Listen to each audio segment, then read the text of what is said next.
Hello दोस्तों, आज हम दो टॉपिक कवर करेंगे। स्क्वायर और रोम्बस। स्क्वायर को हिंदी में वर्ग कहते हैं और रोम्बस को हिंदी में समचतुर्भुज कहते हैं।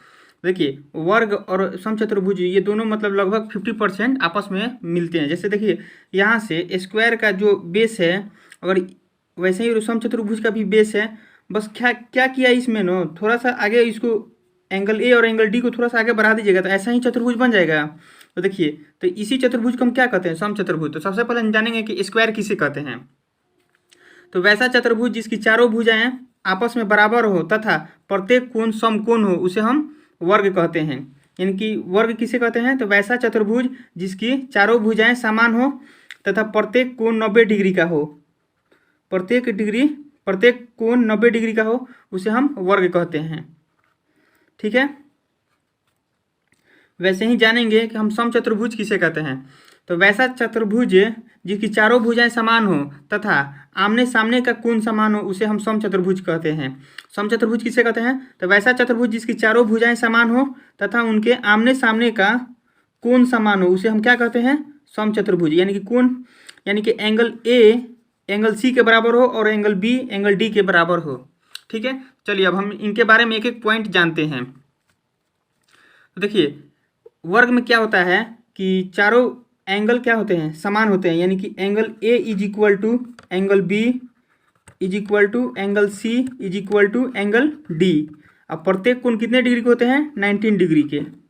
ठीक है। वैसे ही देखेंगे समचतुर्भुज में क्या होता है। समचतुर्भुज में आमने सामने का एंगल बराबर होते हैं। यानी कि angle A is equal to angle C is equal to, और एंगल ए बराबर होता है एंगल सी के, और angle B is equal to angle D के। यानी कि आमने सामने के एंगल इसमें समान होते हैं। ठीक है। फिर देखते हैं कि नेक्स्ट क्या है। ये हमारा पहला पॉइंट था। अब दूसरा पॉइंट देखेंगे कि वर्ग में दूसरा पॉइंट क्या है। तो देखिए, वर्ग में होता है कि अंतः क्रमगत अंतः कोणों का योग 180 डिग्री होता है। वर्ग में या समचतुर्भुज में दोनों में अंतः क्रमगत कोणों का योग कितना होता है? 180 डिग्री। कहने का अर्थ है कि angle A plus angle B कितना होता है? 180 डिग्री। उसी प्रकार हम कह सकते हैं angle B plus angle C is equal to angle C plus angle D is equal to angle D plus angle A is equal to कितना होता है? 180 डिग्री। यानी अंतः कोणों का योग वर्ग में क्रमगत अंतः कोणों का योग 180 डिग्री होता है। उसी प्रकार रोम्बस में भी क्रमगत अंतः कोणों का योग कितना होता है? 180 डिग्री। यानी कि angle A plus angle B is equal to angle B plus angle C is equal to angle C plus angle D is equal to angle D plus angle A कितना होता है? 180 डिग्री। ठीक है। और जानते हैं इसके बारे में। वर्ग में क्या होता है कि चारों भुजाएं आपस में समान होती हैं। वर्ग में क्या होता है? चारों भुजाएं आपस में समान होती है। यानी कि कहने का अर्थ है A B is equal to B C is equal to C D is equal to D A. उसी प्रकार समचतुर्भुज में भी क्या होता है? चारों भुजाएं समान होती हैं। A B is equal to B C is equal to C D is equal to D A. ठीक है। और इसमें क्या होता है, और एक और बात याद रखिएगा कि आप किसी भी चतुर्भुज के अंतः कोणों का योग कितना होता है? 360 डिग्री। किसी भी चतुर्भुज के अंतः कोणों का योग कितना होता है? 360 डिग्री। यानी कि कहने का अर्थ है angle A plus angle B plus angle C plus angle D is equal to 360 degree. उसी प्रकार इसमें भी क्या होगा? Angle A plus angle B plus angle C plus angle D is equal to कितना होगा? 360 डिग्री। चलिए और जानते हैं इसके बारे में। और इसमें क्या होता है कि वर्ग में आमने सामने की भुजाएं समानांतर होती हैं। यानी कि पैरेलल होती हैं वर्ग या समचतुर्भुज में। यानी कहने का अर्थ है कि A D parallel to B C और A B parallel to C D. यानी कि ये जो वर्ग है ना, स्क्वायर आपको दिख रहा है, इसकी आमने सामने की भुजा एक दूसरे के पैरेलल होते हैं। इस भुजा के उसी प्रकार एडी के पैरेलल कौन होगा? बीसी। उसी प्रकार समचतुर्भुज में भी क्या होते हैं कि आमने सामने की भुजा पैरेलल होते हैं। यानी कि A B parallel to DC और AD पैरेलल टू BC। ठीक है, अब हम इसके विकर्ण के बारे में जानेंगे। तो यहाँ से आप देखिएगा कि ये किसका फिगर है, तो ये एक वर्ग का फिगर हम यहाँ बनाते हैं। ठीक है, और यहाँ पर हम समचतुर्भुज का एक फिगर बनाएंगे। ठीक है, तो ये हमारा वर्ग का फिगर है और ये समचतुर्भुज का फिगर था। वर्ग में क्या होता है, नाम दे देते हैं पहले इसको A B C और D, यहाँ पर भी नाम दे देते हैं A B C और D। तो वर्ग देखिए, वर्ग में क्या होता है, दो विकर्ण होते हैं, तो दोनों विकर्ण एक दूसरे के बराबर होते हैं। ठीक है, यानी कि विकर्ण AC इज इक्वल टू विकर्ण BD। ठीक है, यानी कि वर्ग में विकर्ण एक दूसरे के बराबर होते हैं, यानी कि विकर्ण AC इज इक्वल टू विकर्ण BD। और उसी प्रकार इसमें देखेंगे तो इसमें जो विकर्ण होते हैं समचतुर्भुज के, यानी कि रोम्बस के जो विकर्ण होते हैं ये एक दूसरे के बराबर नहीं होते हैं, यानी कि विकर्ण AC नॉट इक्वल टू विकर्ण BD।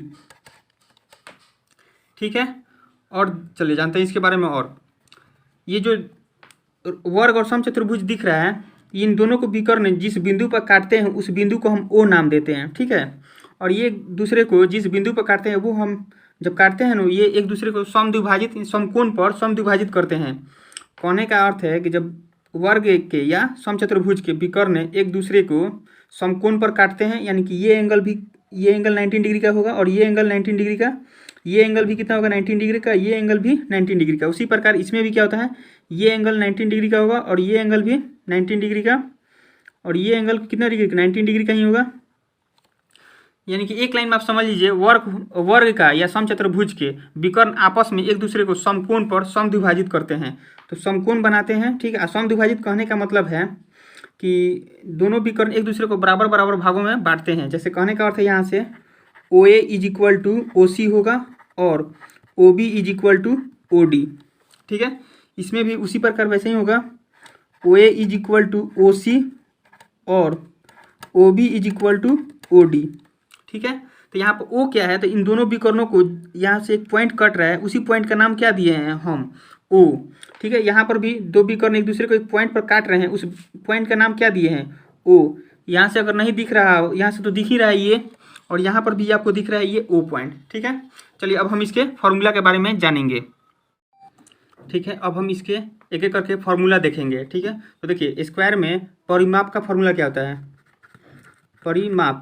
परिमाप इज इक्वल टू क्या होता है, किसी भी चतुर्भुज के परिमाप निकालना तो क्या होता है, चारों भुजाओं का योग। तो यहाँ पर स्क्वायर के चारों भुजाएं समान है, तो इसको हम ऐसे भी तो लिख सकते हैं 4 इंटू भुजा, यानी कि स्क्वायर का अगर यानी कि वर्ग का परिमाप निकालना तो क्या लिखेंगे 4 इंटू भुजा। उसी प्रकार हम रोम्बस में यानी समचतुर्भुज में परिमाप निकालना तो कैसे लिखेंगे, तो परिमाप इज इक्वल टू 4 इंटू भुजा, क्योंकि इसका भी चारों भुजाएं समान होती है तो इसको भी हम लिख सकते हैं 4 इंटू भुजा।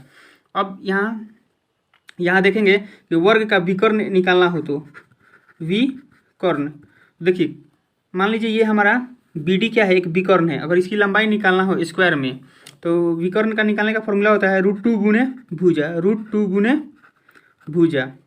ठीक है, और क्षेत्रफल निकालना हो इसका वर्ग का, तो क्षेत्रफल का फॉर्मूला होता है क्षेत्रफल इज इक्वल टू 1/, क्षेत्रफल इज इक्वल टू भुजा का स्क्वायर, क्या होता है भुजा का स्क्वायर।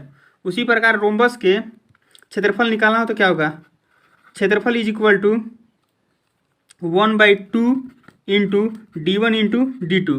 D1 और D2 कहने का मतलब है कि डायगोनल्स को, दो डायगोनल्स होते हैं तो एक डायगोनल्स को हम D1 और दूसरे को क्या कहेंगे D2। ठीक है, उसी प्रकार अब यहाँ से देखिए इसके तो विकर्ण निकाल लिए यहाँ से, अगर मान लीजिए अगर इसका विकर्ण निकालना हो तो देखिए इससे और इसके विकर्ण और भुजा से एक रिलेटेड फॉर्मूला बनता है कि मान लीजिए अगर दो विकर्ण दिया हुआ पूछ दिए कि भुजा निकालिए तो कैसे निकलेगा। यहाँ से अगर विकर्ण दिया रहे तो भुजा आसानी से आप निकाल लीजिएगा, लेकिन इसमें अगर दिया रहे दो डायगोनल से दोनों और पूछे कि भुजा का फॉर्मूला कैसे होगा, भुजा निकालिए तो कैसे निकालिएगा। इसका फॉर्मूला होता है 4 इंटू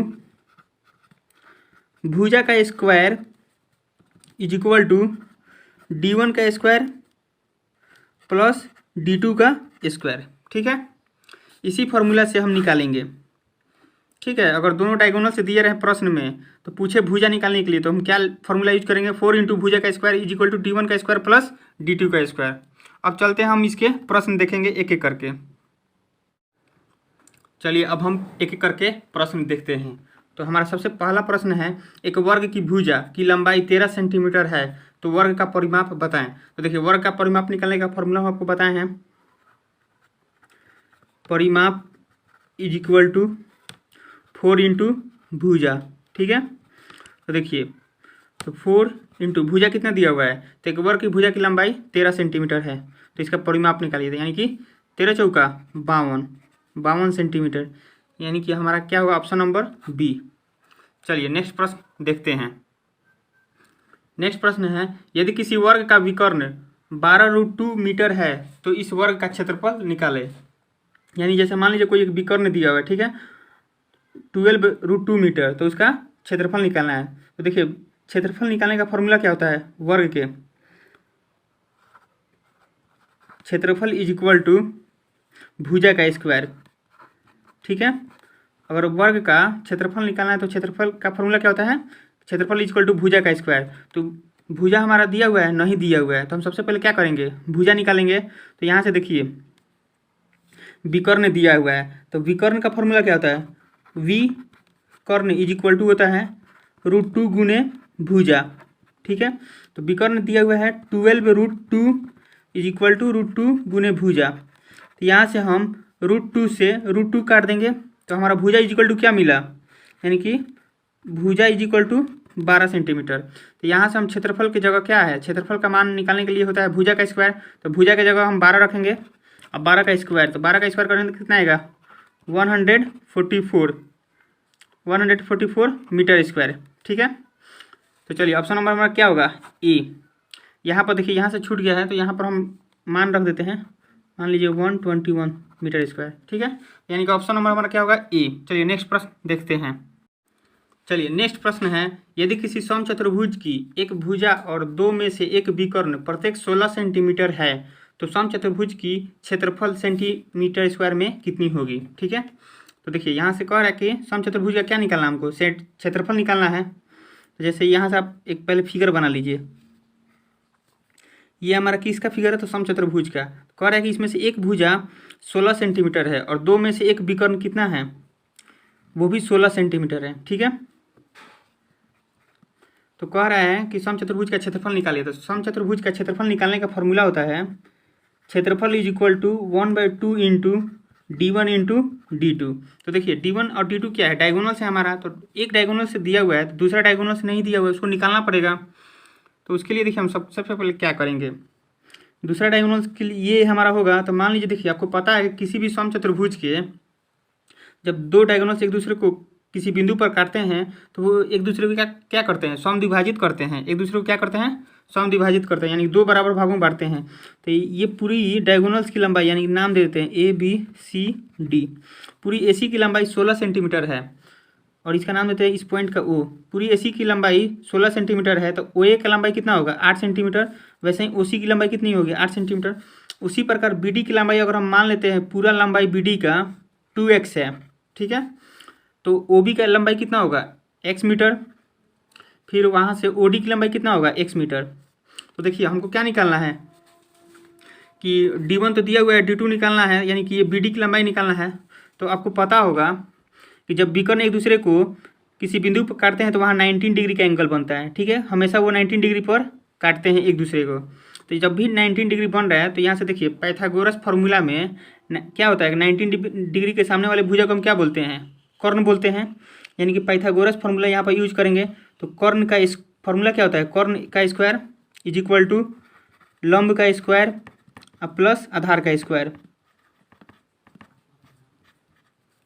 कर्ण हमारा कितना दिया हुआ है, 16 सेंटीमीटर, तो 16 का स्क्वायर करेंगे यानी कि 16 का वर्ग करेंगे तो कितना आएगा, 256 इज इक्वल टू लंब कितना दिया हुआ है 8 सेंटीमीटर, तो 8 का स्क्वायर करेंगे तो कितना होगा 64, अब प्लस आधार कितना दिया हुआ है x सेंटीमीटर, तो x का स्क्वायर करेंगे तो x स्क्वायर। तो यहाँ से देखिए 256 है और 64 इधर आएगा तो माइनस हो जाएगा।